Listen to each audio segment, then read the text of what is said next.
Hi friends, welcome to truth bites YouTube channel.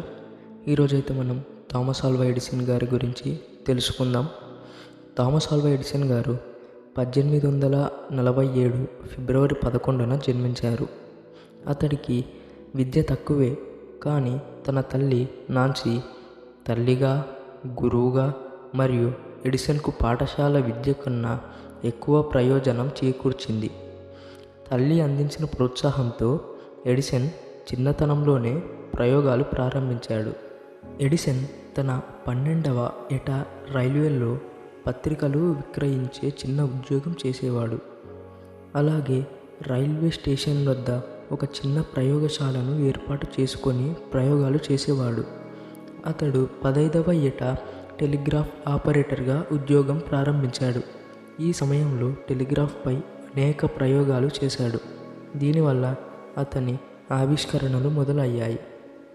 Edison చాలాసార్లు విఫలమయ్యాడు, కానీ విఫలతలను విజయానికి దారి చూపే పాఠాలుగా మార్చుకున్నాడు. ఎడిసన్ విద్యుత్ బల్బు కోసం 1000 సార్లు విఫలమయ్యాడు, కానీ చివరికి కార్బన్ ఫిలమెంట్ ఉపయోగించి విజయవంతమైన బల్బును తయారు చేశాడు. అలాగే ఫోనోగ్రాఫ్ ప్రారంభంలో స్పష్టంగా పనిచేయలేదు, కానీ నిరంతర పరిశోధనలతో వినియోగదారులతో అనుకూలంగా మార్చాడు. అలాగే విద్యుత్తును ప్రజలకు అందుబాటులోకి తీసుకురావడానికి ఏకీకృత విద్యుత్ పంపిణీ వ్యవస్థను రూపొందించారు. మొదట్లో భారీ నష్టాలు ఎదురైనా 1882లో న్యూయార్క్లో ఈ వ్యవస్థను విజయవంతంగా అమలు చేశారు.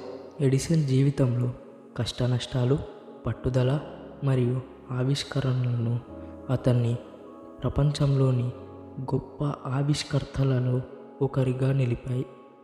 అతని ప్రసిద్ధ కొటేషన్లు: మొదటిది, జీవితంలో ప్రతి విఫలత కొత్త విషయాన్ని నేర్పుతాయి. మరియు రెండోది, విజయం అంటే స్మార్ట్గా పనిచేయడం కాదు, కష్టపడడం. ఎడిసన్ 1931 అక్టోబర్ 18న మరణించాడు. అతని ఆవిష్కరణలు ప్రపంచానికి దిశానిర్దేశం చేసి మన జీవితాలను సులభంగా చేశాడు.